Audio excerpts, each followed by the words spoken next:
Hello, welcome to our presentation for the Capstone project Wonder Tix. I'm Aditya Sharoff, the team lead, and the team members are Gregory Hairfield, Jesse Coyle, Francis Phan, William Papsco, Jack Sherman, and Geoffrey Corvera. Our project Wonder Tix is a web application that we created for a local company called Portland Playhouse. Our system allows our clients to purchase tickets, create events, delete events, etc. Furthermore, we allow our clients' audience to make donations in addition to purchasing tickets. Overall, the purpose of this project was creating a ticketing system that was more digestible and user-friendly compared to the current system used by our client. Hi, I'm William and I'll be showing you the most important features of our project, Wonder Tix.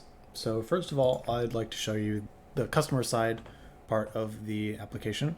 So first we can go through and we can see all kinds of different plays we have listed here. We could even go in and select one and we could pick a showing. We can view our description, some information about concessions tickets. We can go ahead and pick our time, select the quantity of tickets we're interested in, and go ahead and just add them to our cart. Then we can come up here and view the cart. We can see how many tickets we have. We can even go ahead and increment and decrement that if we like. We can then proceed to check out. And we have this nice blurb about how a donation is important. So we could go ahead and make our $5 donation if we so decide. Go ahead and fill this out. And we can go ahead and hit next, continue our checkout process, and we can go ahead and make our payment. And we get a nice thank you page. And that pretty much covers the client side of the application. So now I will demonstrate a couple of the admin features of the project. So these are the kind of features that admins would be using. So we can log in here, and I can head on into the door list and check out the exact showing for the play that we just purchased tickets for.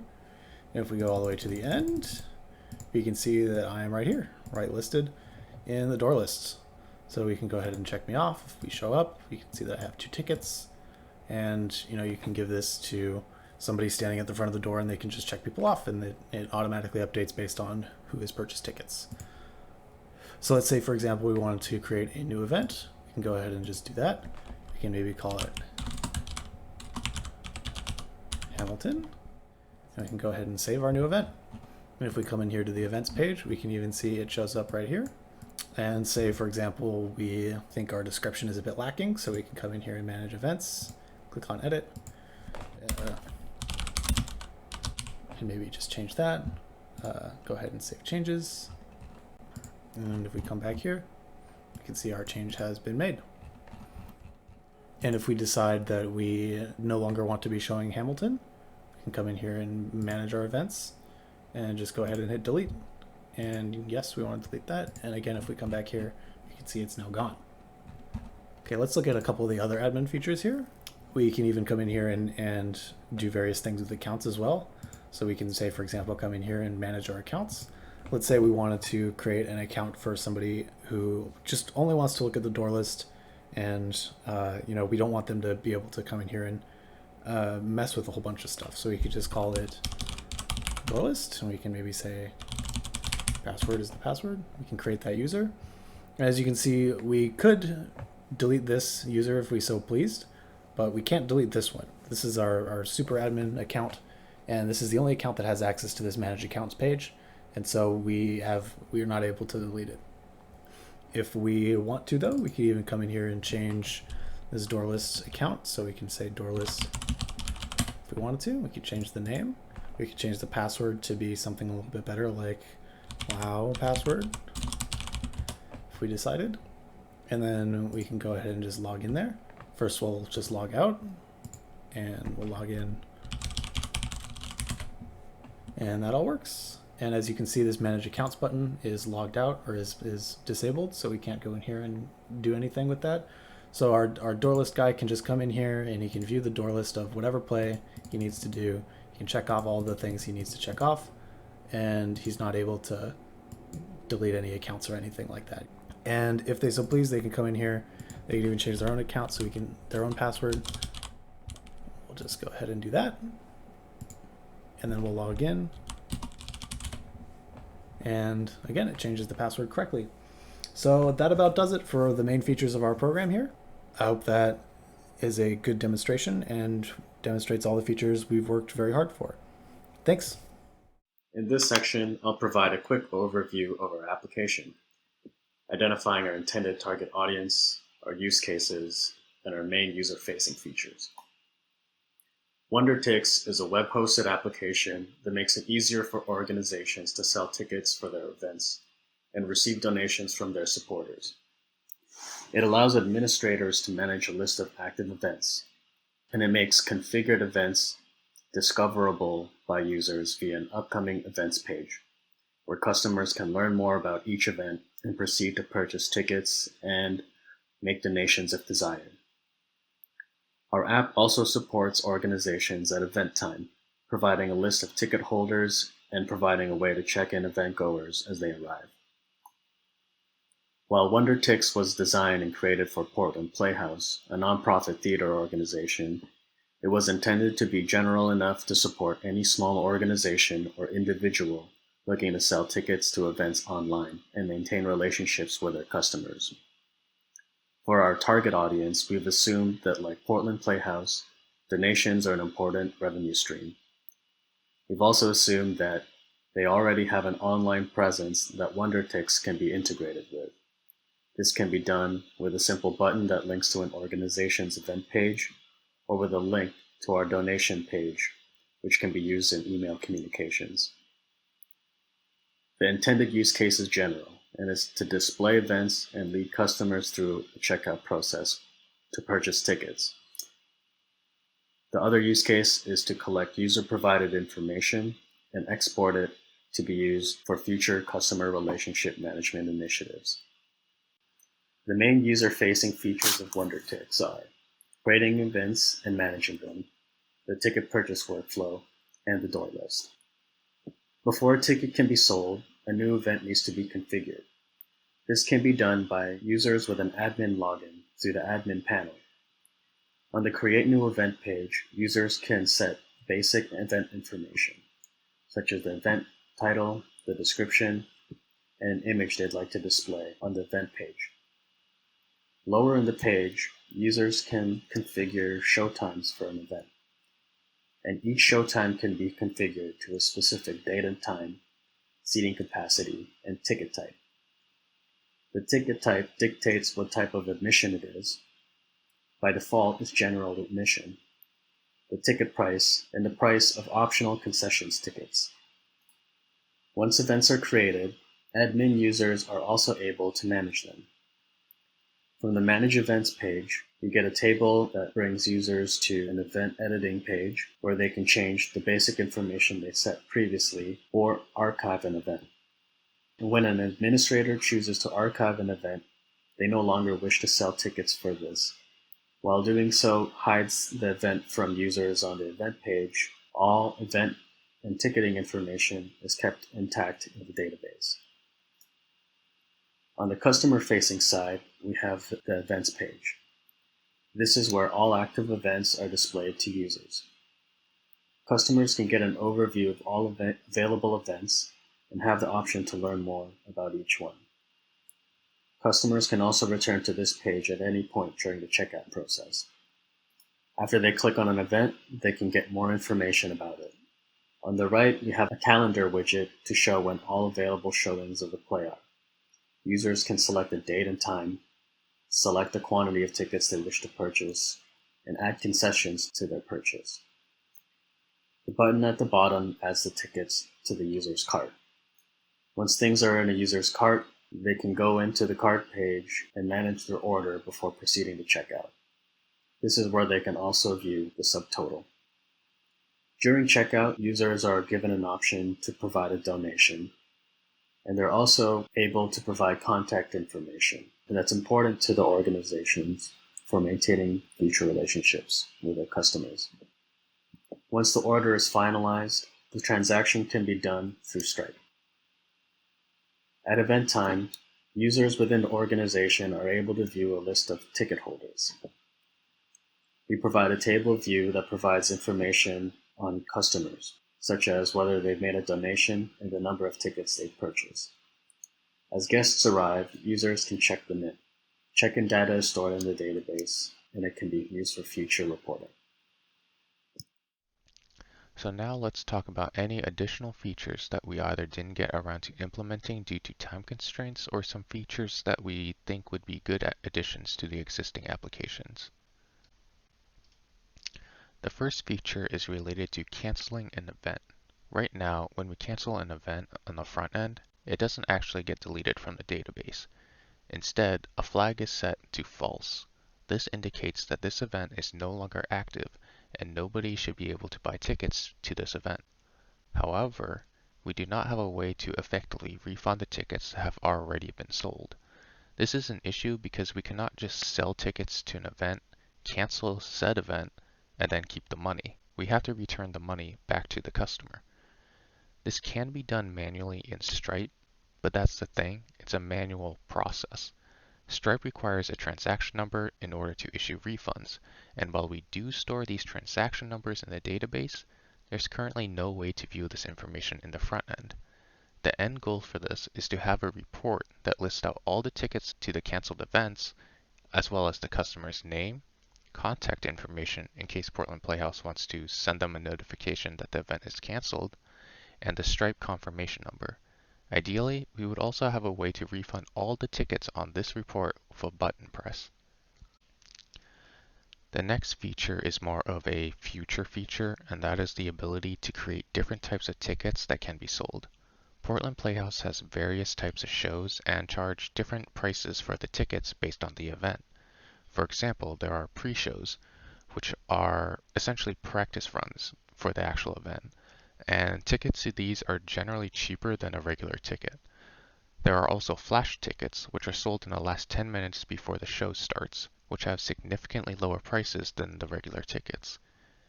This is actually an incomplete feature that we were planning to implement, but then ran out of time to implement.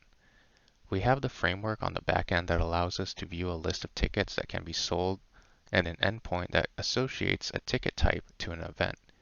We currently just do not have a way for the front end to create a new type of ticket, which can then be added to the pool of available ticket types. This should be fairly easy to implement, and I don't foresee too many problems that may pop up if we were to implement this. There are two features that we would like to add, which are both related to donations. The first feature is reoccurring donations.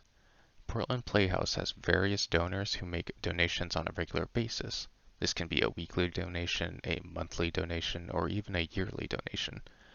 Right now, we do store how frequently a donor wants to donate to Portland Playhouse, but we do not have a way to set these up as automated donations.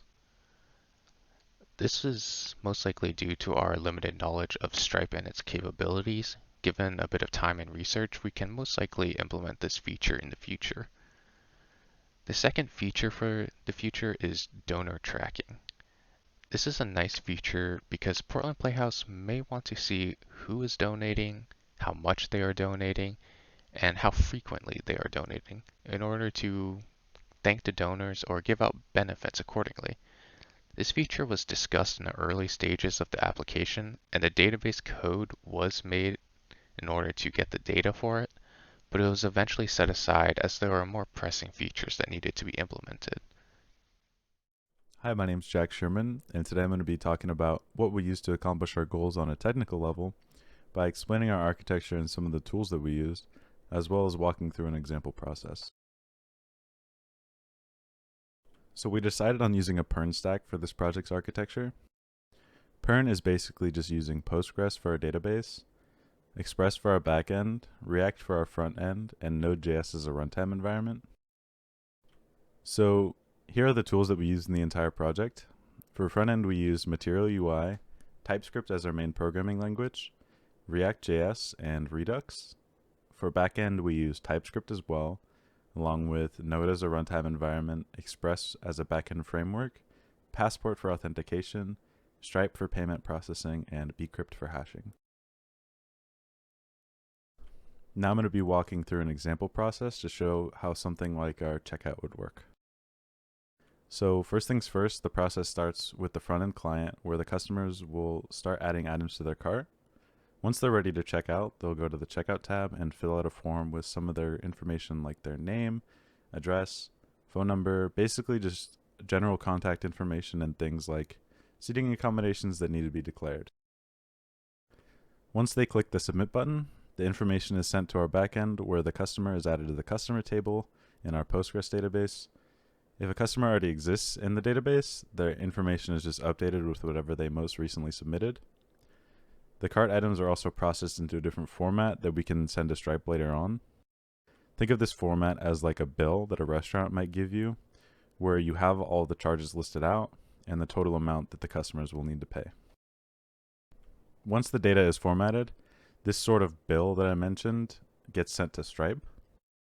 Stripe reads the bill and sends the user to a new page where they can add their payment info for the bill and confirm the payment with Stripe. Once the customer clicks confirm on their payment info, a request is sent to Stripe where they'll collect and verify the payment in full. If there's a problem with the payment and it gets declined, Stripe will send the customer to a new page where they'll be notified that the payment did not go through. If the payment is successful, Stripe sends the customer to a successful purchase page and then sends a post request to our server notifying us of a successful transaction. This request includes the ID of the customer, the number of tickets they purchased, and the ID of the event that they purchased their tickets for. We then use this attached information to insert new tickets into our tickets table. This tickets table contains all tickets purchased by every customer. If there is a donation attached to the checkout, the donation is also included in the post request from Stripe, and there's a new entry created in the donations table of our database. Hello, my name is Jesse Coyle. I hope by now you are familiar with Wonder Tix and what it's all about. Right now, I'm going to bring you through the development process from the beginning. We start right when our team got the Capstone project we were hoping for. Developer team Wonder Tix started meeting twice a week or as necessary with short, concise meetings. The team also met with Portland Playhouse after every 2 weeks to demo progress and get feedback. These meeting cycles continued right up until the end of the project, minus some hiccups. In our first month, we split ourselves into front-end and back-end teams. We then made the foundation of the web application, and several wireframes were created. We then gave a live demo of a mock implementation of a wireframe in our web application. Our second month, for those that were already experienced with the technologies we have chosen, was spent implementing the wireframes onto the site. Those of us who were unfamiliar with things like Redux, React, Postgres, or web development in general, spent this time to learn what we needed for our roles. At the start of summer, we had a very clear list of key features to be implemented. More explicit organization of assigning team members to sprint goals was created. Throughout summer, progress on Wonder Tix was at full speed, reaching goals to satisfy key features as well as iterating on past ideas to give the web app a better user experience. This process was continued sprint after sprint until the week of August 16th when the time became limited to add features and the time to deliver our progress on Wonder Tix was approaching. Our approach was the Agile methodology of software development. Week sprints with myself, the team lead, acting as the Scrum Master. We would demo to the clients once every 2 weeks on Friday at 5 p.m. for feedback, and we would essentially adapt and implement all of the suggestions that our clients had for us when possible. We also used user stories to help communicate with the client the functionality of the product. We implemented pair programming and had a shared ownership of the code. And as the slides say, it's the end of the lone wolf programmer. We didn't have anyone just working on a snippet of code entirely by themselves. They would always have someone else to review them and check in on them and see the functionality for themselves and give feedback. I split the team up into a front end team and a back end team to have a logical partitioning of software development because we were using various different frameworks, and someone who spends all their time mastering React won't necessarily have the database skills necessary to make the appropriate SQL queries or the Express skills. The project management tools that we used were GitHub Issues, Google Sheets, and Google Docs.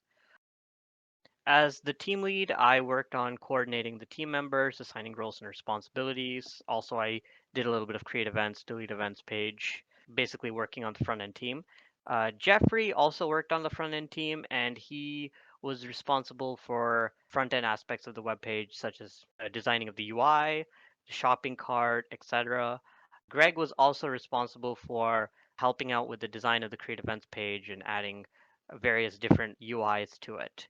On the back end, we had Jack, who worked on the Stripe API, as well as setting up endpoints and working with the database. Jesse also helped extensively with the database and crafting various SQL queries, getting the database up and running, making sure that all of the data was being stored in an appropriate manner. Geoffrey also contributed to backend. Francis was heavily focused on the backend portion of the project. He contributed various things such as the crafting of the database, making various SQL queries, as well as setting up endpoints, API endpoints. William was with a mixed focus on both front end and back end. He helped with not only the front end design of the web pages and the back end setting up of the API endpoints, as well as the database and contributing to Stripe. Hi, my name is Greg Hairfield, and I will be talking about some of the problems we encountered during the development of Wonder Tix. I'll be discussing how we dealt with some major issues such as payment processing and share some database hiccups that we encountered. One of the problems we first encountered during the initial planning phase of the project was figuring out how to actually handle transactions. None of us had any extensive experience with any particular payment processor or even handling real money transactions as a whole, so we were not entirely sure what to go with. We decided it would be best to talk with Portland Playhouse to see if they had any suggestions, and they had recommended that we could use Stripe. We decided that it would be a good choice to go with Portland Playhouse's recommendation because it would be something that they are comfortable with. After we were certain that we would be using Stripe, we had a lot of digging to go through their documentation to figure out how to actually integrate it properly into our application. For this project, we decided to use a Postgres database. Using a SQL compliant database gave us the flexibility of using a complete set of SQL queries. One interesting hiccup is that when using the database serial type in Postgres, it does not auto-increment when importing data. In order to fix this issue, we did a bit of research and found out that this is an inherent issue with Postgres imports and needed to run a specific piece of code in order to reset the auto-incrementing data type. Feedback from Portland Playhouse has generally been positive. They seemed very satisfied with the product and were happy with what the Capstone team did in these 2 quarters that we had. So much so that they actually wish to continue the project with another Capstone team with the hopes of getting some sort of product that they can license out. Throughout the course of the capstone, we learned a few core lessons. The first lesson is to communicate with the sponsor often and to be adaptive. Sponsors and clients can change their minds on a given feature at any moment. The next lesson is to have clearly defined expectations with the sponsor. This will prevent issues such as feature creeping and moving goals. This is easily one of the hardest things to do, as the customer may not like being rejected. The next lesson is to have clear goals and deadlines in place. This will help with the pacing of the project and make sure that everything important will be addressed and be completed on time. It is also important to check in with each member during the sprints in order to make sure that everything is on course and to provide any assistance that they might need. A special thanks to our sponsor, Portland Playhouse, who gave us the opportunity to work on this application. A special shout out especially goes to Haley and Brian from Portland Playhouse, who were the main representatives that took the time to meet with us and give us feedback on our progress. Additionally, we would like to thank Bruce, who would take time to sit down with us, answer our questions, join our meetings with the sponsor, and give us feedback. And with that, we have reached the end of our presentation. We hope you enjoyed learning about Wonder Tix, and thank you for watching.